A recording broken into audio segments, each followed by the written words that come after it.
بشيرا ونذيرا وداعيا إلى الله بإذنه والسراجا منيرا. بعد baada ya kumshukuru Allah subhanahu wa ta'ala na kumtakia rehema bwana mtume Muhammadin sallallahu alayhi wasallam, ikhwati alkiram, kama inavyojieleza maudhui Ramadhani katika zama za fitna.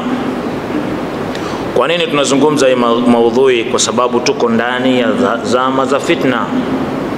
Uzanga katika imani, mwezi wa Ramadhani ni mwezi wenye hadhi kubwa sana, na hadhi yenyewe kila mmoja katika sisi anaifahamu. Haitoshi hivyo, katika kipindi ambacho Waislamu wako chini ya nidhamu ya Kiislamu, mwezi wa Ramadhani ilikuwa ni fursa adhimu ya kila mmoja kujipanga na kuhakikisha kwamba anapata yaliyomo. Allah subhanahu wa ta'ala ametuletea hii mwezi kama ni favor kwetu sisi, ili atupeleke peponi kwa urahisi. Ndugu zangu katika imani, ilivyokuwa Ramadhani katika zama hizo ilikuwa ni zama za mashindano katika mambo ya kheri, katika visimamo vya usiku, katika visomo vya Qur'ani, katika kutoa sadaka, kwenda katika ibada ya umra na mengineyo mengi ambayo Allah subhanahu wa ta'ala amewaagiza watu kuyafanya, kwani wanajua wakiyafanya ujira ni maradufu kuliko miezi mingine. Lakini tunapozungumza hivi sasa mwezi wa Ramadhani, tuko katika kipindi kigumu sana, tuko katika zama za fitna. Tukizungumza zama za fitna tunamaanisha nini?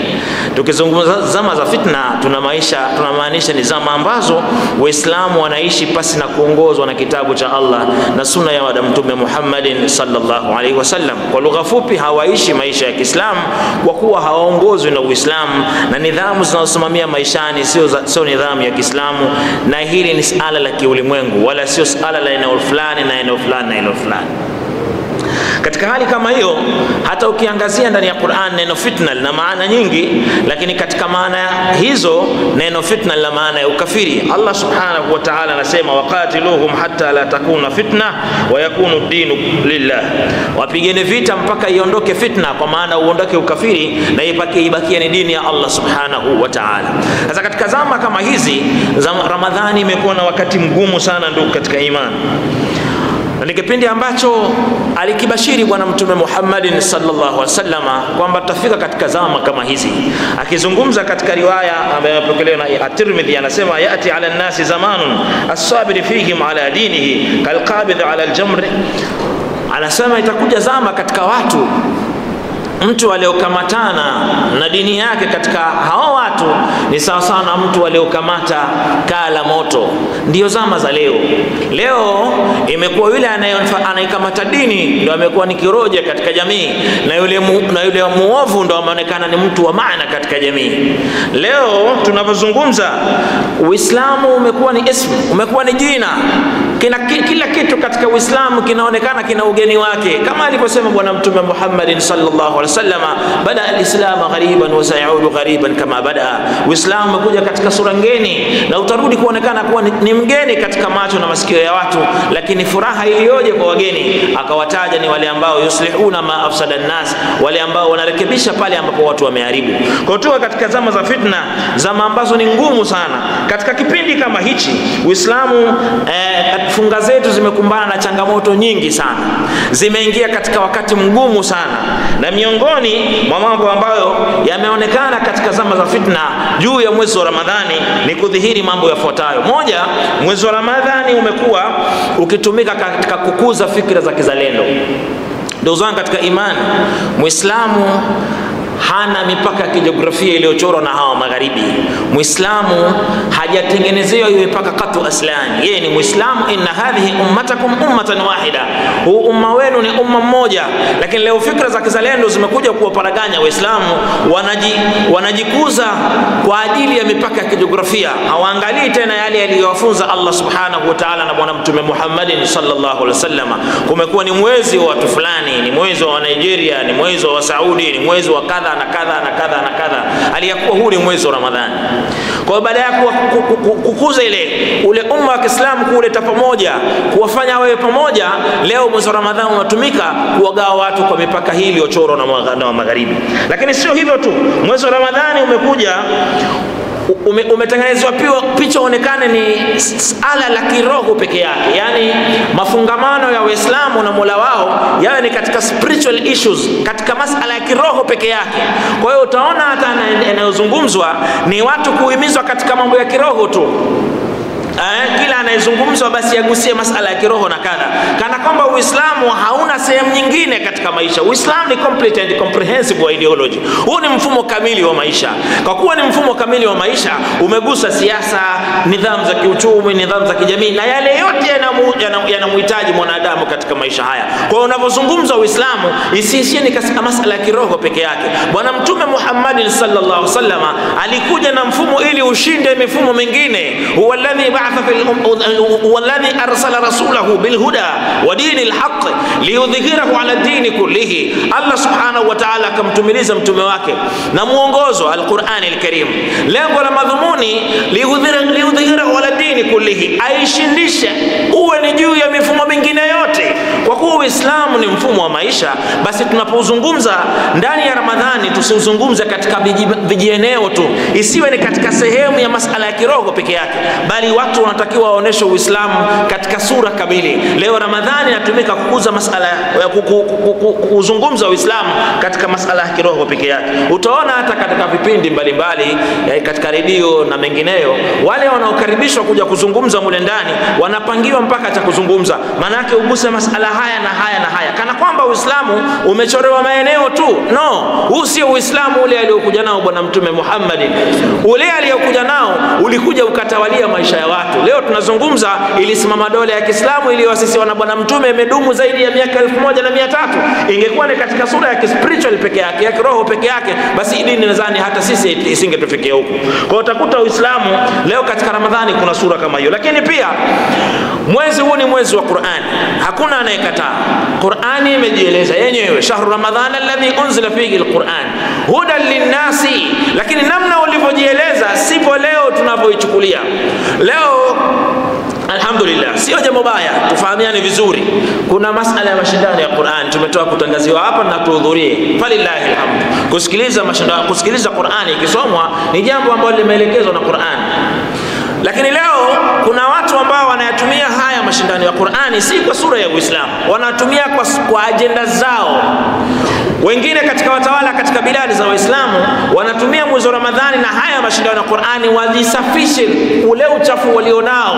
Hawahukumu watu kwa Qur'ani al-Karim wala hawahukumu watu kwa sunna ya Bwana Mtume Muhammad sallallahu alaihi wasallam, lakini ikija Ramadhani wataweza kusponsor mpaka mashindano ya Qur'ani. Lakini wakati huo huo yule ambaye atasimama kuwalingania watu waweze kuhukumiwa na Qur'ani, wanamkamata, wanamfunga na inawezekana wakamuua. Sasa kipi ambacho kinafanyika katika hili? Maana yake wanaona hii ni loophole ya kuitumia Qur'ani kujitakasa, kujionyesha kwamba ni watu wema na wasafi, lakini upande wa pili wao ni wapinzani wa Qur'ani.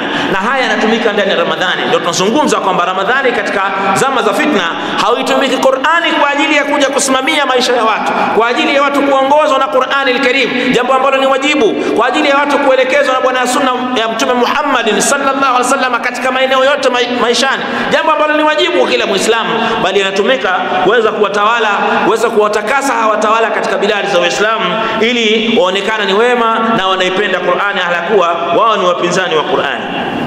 Lakini pia baadhi ya miji ya Uislamu katika Qur'ani katika Ramadhani hizi za sasa, ulaji umekuwa ni jambo la kawaida, ulaji wa wazi miji ya Waislamu, jambo ambalo lilikuwa halipo ndani ya dola ya Kiislamu, lilikuwa halipo kabisa. Na hata ilivyovunjika katika miaka ya nyuma kidogo, ilikuwa ni aibu na ni ajabu kumuona mtu anakula ndani ya Ramadhani katika biladi za Waislamu. Lakini katika zama za fitna imekuwa ni jambo la kawaida, watu wanakula wala sio tatizo. Ramadhani kwetu ni shani, Ramadhani ni katika sha'airillah, ni katika matukufu ya Allah. Sisi tumeletewa Ramadhani, tunatakiwa tuheshimishe mwezi huu. Lakini katika biladi za Waislamu si hasa ukaona watu wanakula wala hawajali. Hilo ni jambo ambalo limewakuta Waislamu katika Ramadhani, hasa katika zama hizi mbovu za fitna. Lakini pia katika Ramadhani kuna dhihaka mbalimbali kwenye mwezi wa Ramadhani, na haya ni mapungufu ambayo tunayaona kutokamana kwa tuko ndani ya zama za fitna. Katika hayo hizo dhihaka ni watu ambao wanaitwa wachekeshaji, macomedian, kuifanyia Ramadhani kama ni sehemu ya kutunga maudhui za kukejeli Ramadhani.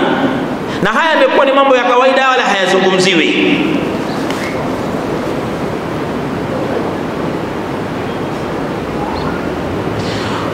Kwa hiyo haya imekuwa ni masuala ya kawaida. Makomedian kuifanya Ramadhani kama ni agenda ya kutengeneza maudhui mbalimbali. Matokeo yake wanachafua, wanatengeneza maudhui za ovyo za kudhalilisha Ramadhani na mambo mengine ambayo sio, na wengine ni makufari. Lakini watu kwa sababu wamekaa katika zama za ujinga, tuko ndani ya zama za fitna, hatuoni kwamba hili ni tatizo, bali watu watacheka, wataona ni comedy, just a comedy. Lakini no, Ramadhani ni mwezi wa heshima yake, lazima uheshimishwe. Sio mtu akitaka kutengeneza maudhui zake za mambo ya kipuuzi aitumie Ramadhani al-Karim. Haya yanapatikana kwa sababu tuko ndani katika zama za fitna. Lakini haitoshi hivyo. Katika Ramadhani watu wanaojiita watu ma-celebrate, watu maarufu, wanautumia Ramadhani kuidhalilisha Ramadhani na kuwashawishi wengine waone hakuna thamani ya kufunga mwezi wa Ramadhani.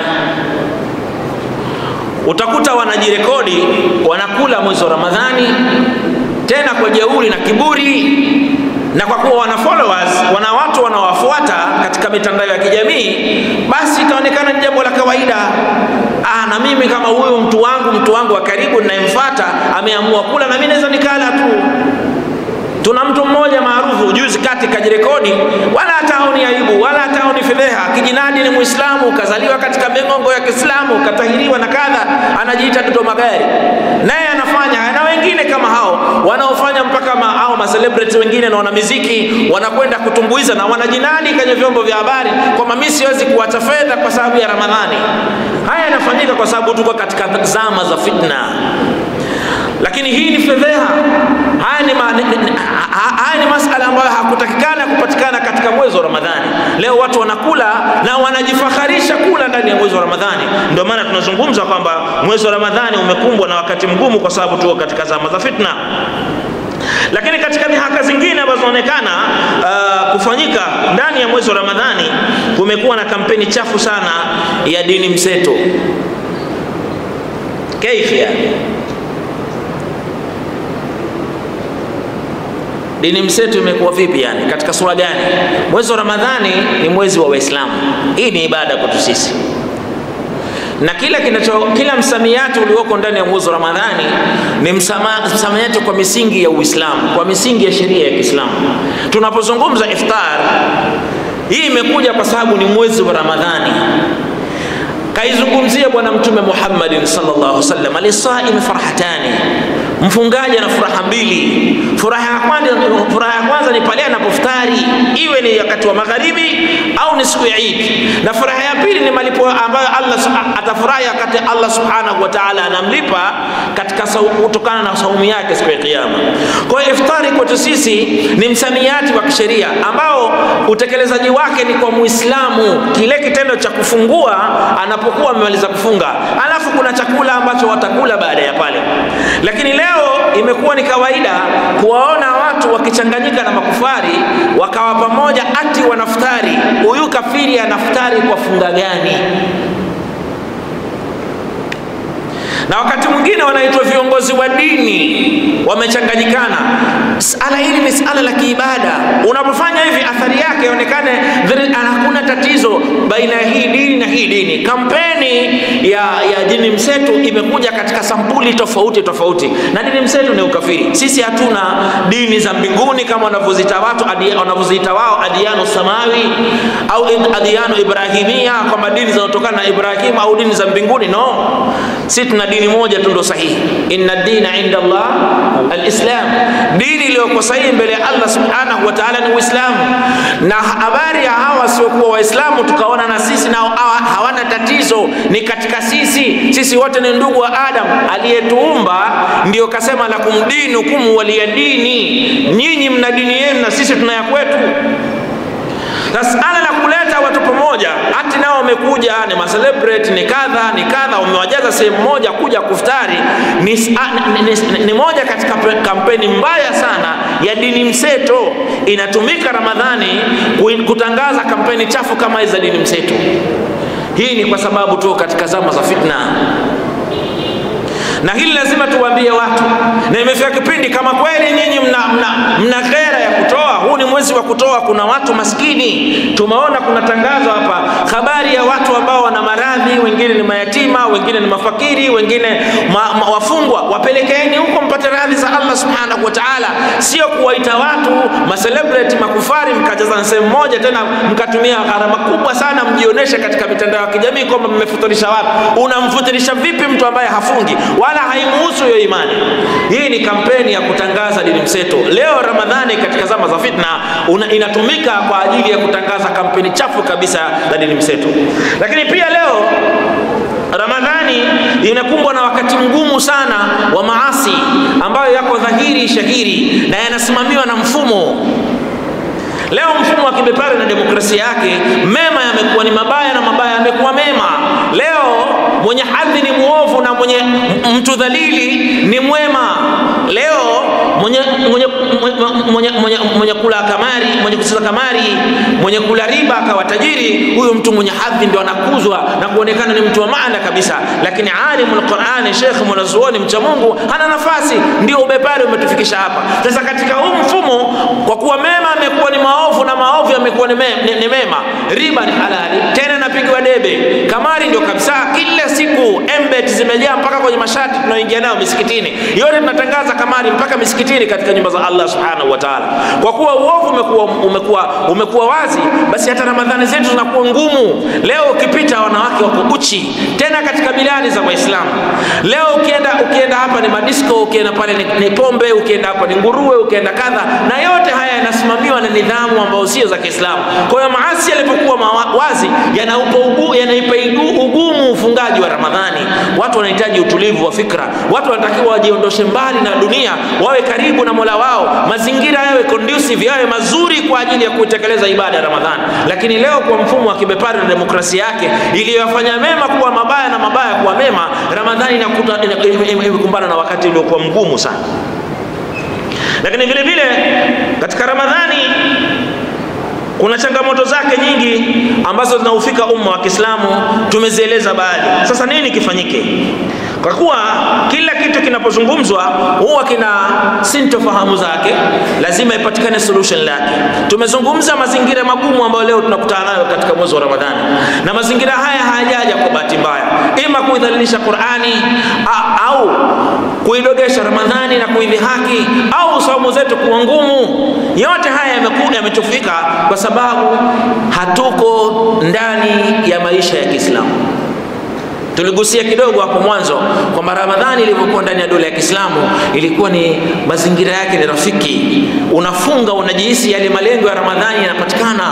Allah subhanahu wa ta'ala ametuletea ili aweze kutulipa janna, na ifike kipindi sasa mtu aone kuikosa Ramadhani katika misingi yake ni hasara kwake yeye. Sasa yako mambo ya msingi ya kuyafanya ili umma wa Kiislamu uweze kuondokana na hizo changamoto ambazo tumezungumza.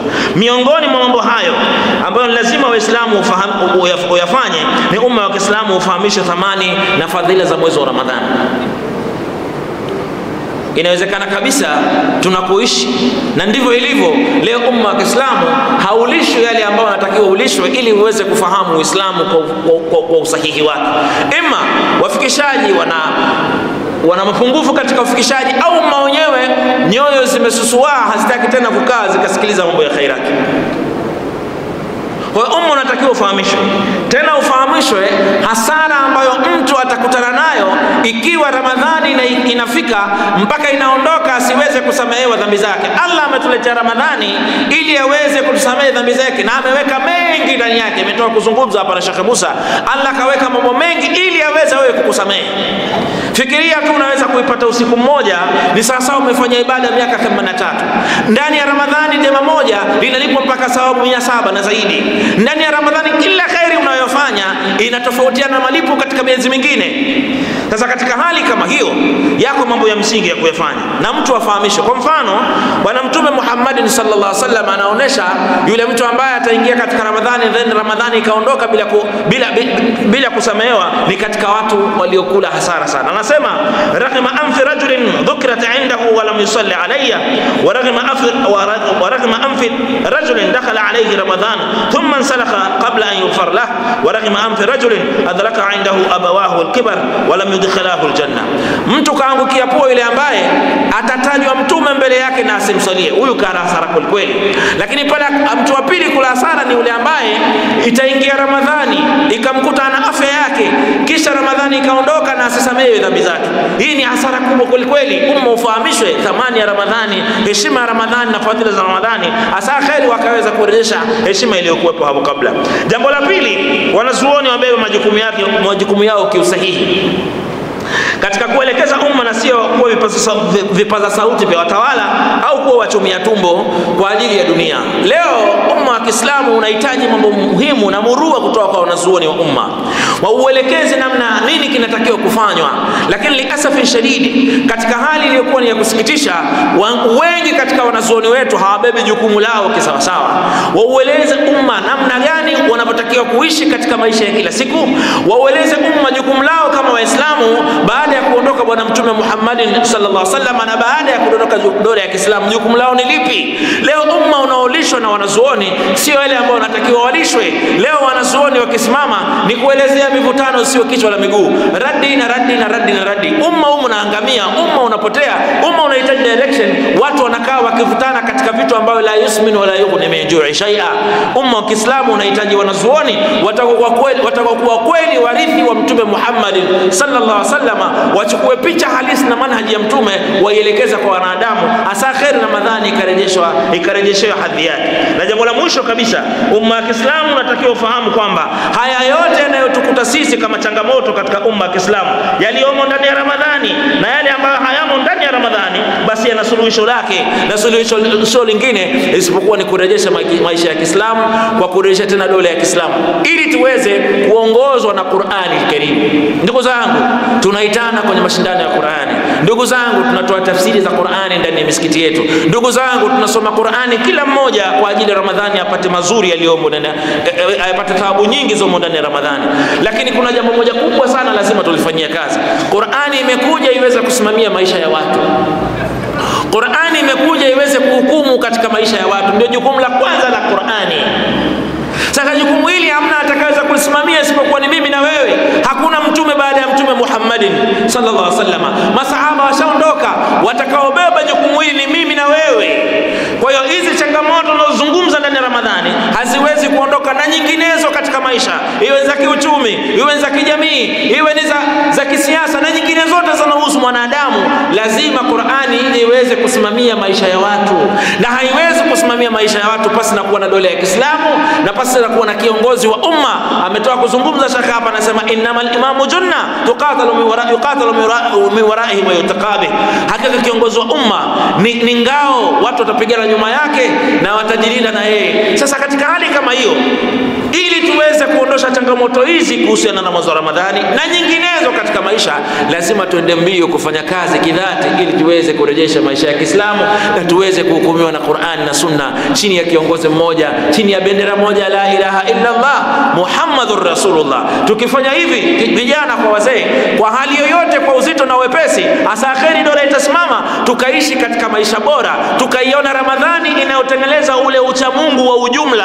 Leo maasi yamekuwa ni mengi na yanapigwa debe, lakini leo dola ya Kiislamu ikisimama, haya maasi kila mmoja atakuwa anatafuta namna ya kuyafanya. Mazingira yanakuwa ni magumu kufanya maasi. Leo mazingira ya kufanya mema ndio yanakuwa magumu, lakini ikisimama dola ya Kiislamu, mazingira ya kufanya maasi ndio yanakuwa magumu. Mwisho mfano katika hilo ni yule sahabi aliyekwenda kwa bwana Mtume Muhammad sallallahu alaihi wasallam na kumuomba idhini afanye zina. Mtume akamwambia, masahaba wakawa wakali, lakini Mtume akamwambia muache, akamtibu psychologically. Una mama, una baba, una shangazi, una dada? Ndio nao. Je, uko tayari watu wazine nao? Akasema hapana. Nini mpaka anakwenda kuomba ruhusa ya zina? Mazingira yalikuwa hayaruhusu zina, wanawake wako kwenye stara, mazingira yako safi, uovu umezuiwa, mambo yako sawa, anatafuta namna ya kufanya zina, anashindwa. Kwa hiyo leo tukirejesha dola ya Kiislamu, maasi watu watakuwa wanatafuta namna ya kuyafanya, mazingira ni mazuri, tutaishi chini ya dola ya Kiislamu, chini ya kiongozi wa umma. Allah subhanahu wa ta'ala mjalieni katika hao watakaofanya kazi ya dhati kuweza kurejesha maisha ya Kiislamu na kuishi tena chini ya dola ya Kiislamu. Wa ila huna, assalamu alaykum wa rahmatullahi wa barakatuh.